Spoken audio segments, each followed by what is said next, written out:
Brian, welcome to Nepal. भन्ने जुन एउटा ल्यायो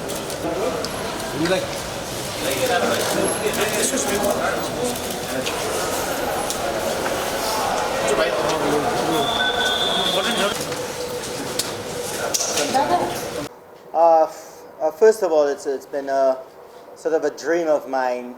Obviously, I started playing cricket from a very young age. My first trip to India, I was only just 14 years old, and I've been hearing about Nepal and of course Kathmandu for many, many years.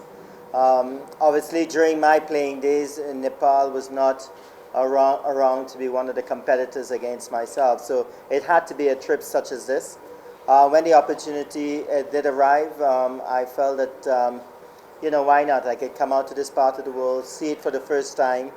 Of course, you're associate of the ICC and budding young cricketers here that I would love to meet at some point in time. So for me, it's a great trip because I can tick the box in terms of being able to come to Nepal and see the place, see the people, the hospitality, and to bring along my daughter Tyler as well to have the experience is something special.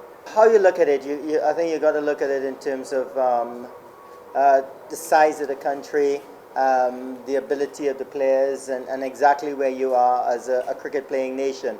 You're still very young as a cricket playing nation, so to have international superstars come to your country to play in your NPL is something very special, and I suppose it's the start of something that's going to grow. Of course, T20 is a wonderful version of the game. You're getting a lot of new sponsors and a lot of new spectators. It's a very exciting version of the game. So for me, it's growing the sport in Nepal, growing the league, and seeing more recognized cricketers coming to your shows and making sure and participate. That was a long time ago, 2004, 20 years ago now. So, hopefully, during my lifetime, I want to see it broken.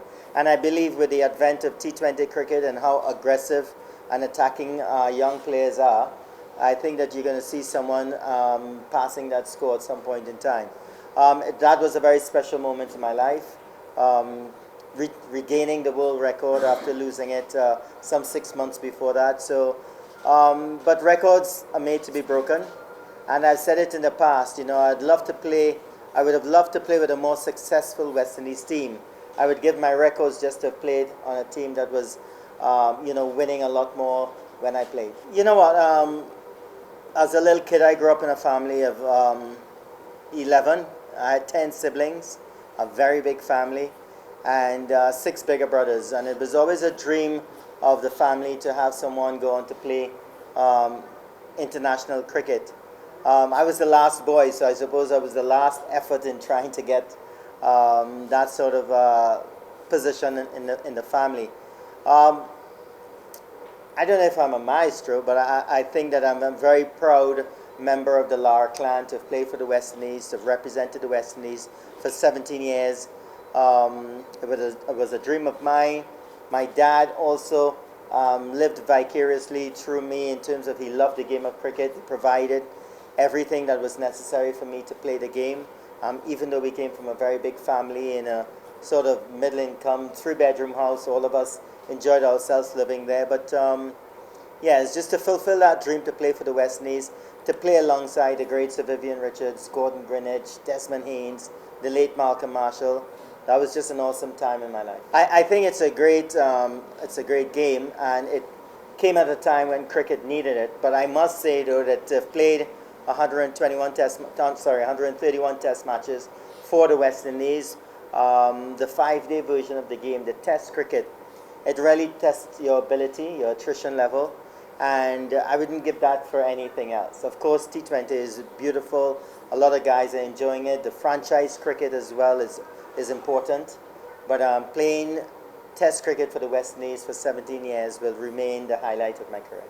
Well, my nemesis, the person that got me out the most was definitely Glenn McGrath, an awesome bowler, Australian, and of course Australia toppled the West Indies in the mid-90s as the #1 team in the world. But for me, the greatest fast bowler that I've seen, played against, was Wasim Akram from Pakistan. He was definitely a bowler that can make you look pretty ordinary when he's at his best. Well, you know, I'm not sure. Okay, if you're thinking the best batter, I think obviously the record of a Joe Root at present. That's just going on record. But if you want to know the batter that I like the most, it would definitely be Jaswal. And the bowler that is definitely the best in the world right now is Jasprit Bumrah. I think he's awesome, and the way he operates in all versions of the game, T20, the limited overs, Test cricket, it's just tremendous to see the ability of such a bowler. Well, I think one thing I can say there is that if you have a dream, it doesn't necessarily have to be just in cricket. It could be in other sports, it could be in academics. I think it's very important to follow your dreams. I think it's very important to understand that along the way you're going to have a lot of stumbling blocks. You're going to face hurdles, you may even face failures, but that's what brings out the best in you. And any young cricketer want to make it, you would have to understand that how to deal with failures. I think for me, that sort of made me a lot stronger. So I would urge any young sports person, male or female, to stick with it, work hard, and I can tell you one thing, success loves somebody that works hard. And the discipline and dedication is very important.